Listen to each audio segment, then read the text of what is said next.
What if the New York Yankees, the most iconic franchise in baseball, had never signed Alex Rodriguez? What if the Bronx Bombers had looked at his massive contract, his baggage and his ego, and simply said, "No thanks"? This is not just a question about one player. It is about an era that defined baseball headlines, divided fans, and tested the very soul of the Yankees empire. Because ARod wasn't just another superstar. He was the lightning rod of a generation. A player with talent that defied belief, and a shadow that followed him everywhere. So what would the game and the Yankees look like if his reign never began? Let's rewind to 2004. The Boston Red Sox had just shattered the curse of the Bambino. The Yankees were reeling from their collapse in the ALCS, and George Steinbrenner was furious. In real life, that fury turned into action. The Yankees traded for Alex Rodriguez after his deal with Boston fell apart. The move sent shockwaves through baseball. The game's best player joining the game's biggest team. But in our alternate history, the Yankees walk away. They decide that their identity, tradition, discipline, and chemistry matters more than another superstar bat. Instead of ARod, the Yankees stick with their infield core.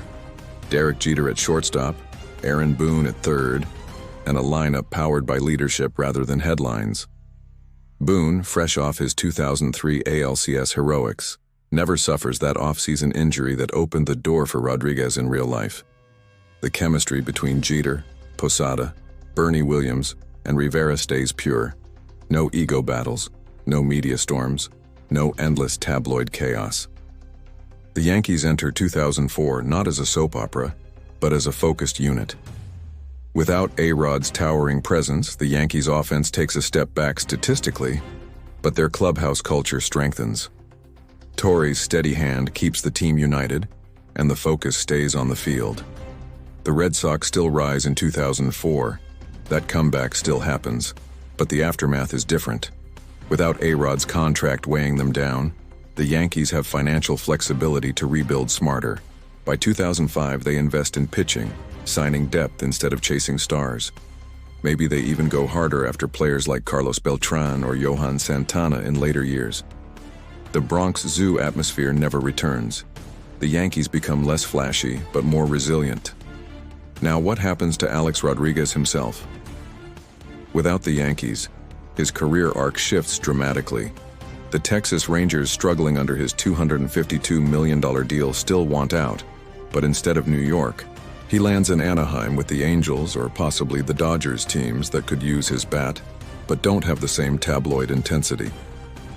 In that environment, ARod thrives statistically, free from New York's spotlight, but his legacy takes a quieter path. He's still dominant, still polarizing, but without the Yankees brand amplifying every misstep. Then comes the storm. The steroids era explodes. The Mitchell report, the confessions, the denials. Without New York as his stage, ARod's scandal still shakes baseball, but it doesn't define the Yankees. The team avoids the circus of press conferences, suspensions, and PR disasters. In our world, the Yankees' image, once synonymous with class and control, became tabloid fodder during ARod's controversies. In this alternate reality, they never lose that prestige. The Yankee way stays pure, their focus never fractured by one man's downfall. By 2009, the ripple effects are enormous. In reality, ARod was pivotal to the Yankees' 2009 World Series, finally earning redemption on the biggest stage. But in this alternate timeline, they still find a way. Without ARod's contract, they're able to sign more balanced talent. Mark Teixeira still joins. CC Sabathia still becomes the ace. The 2009 Yankees are a team built on depth and chemistry, not drama. Maybe it's Jeter, not Rodriguez, who wins the postseason MVP. A fitting symbol of the leadership-first approach that defined the dynasty years. But let's think about legacy. ARod's time in New York wasn't just about home runs and headlines. It was about the tension between greatness and redemption.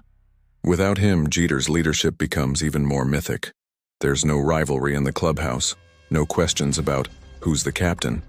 The fan base never splits between admiration and disgust.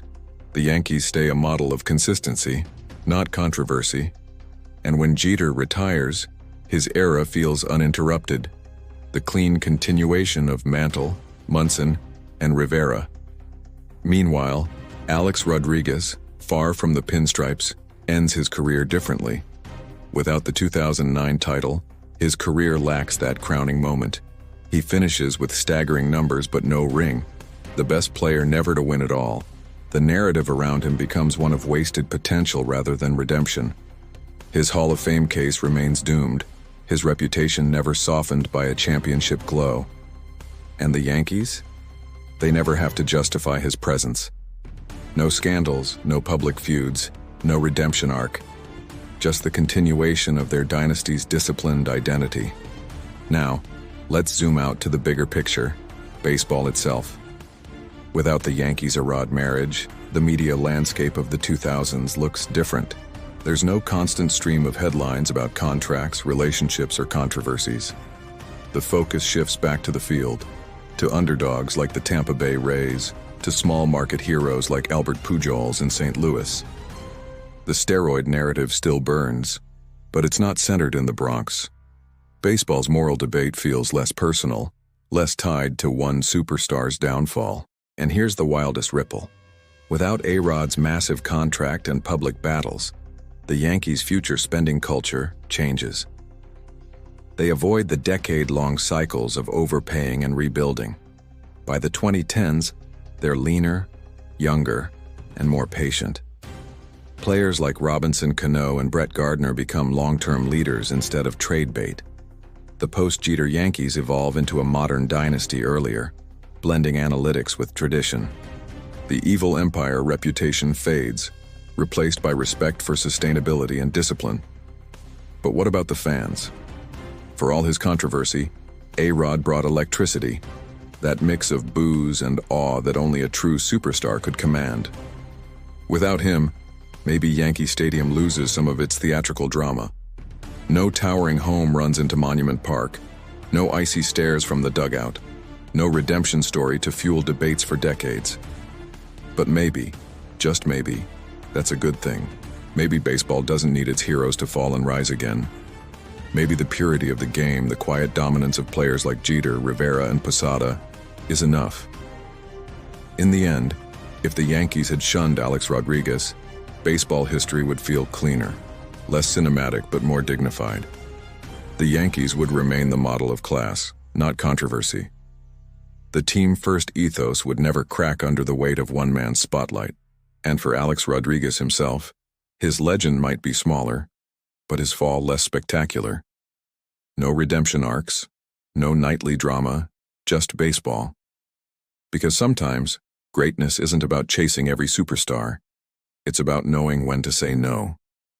And if the Yankees had done that in 2004, maybe the Bronx would have traded chaos for calm and kept their crown untarnished.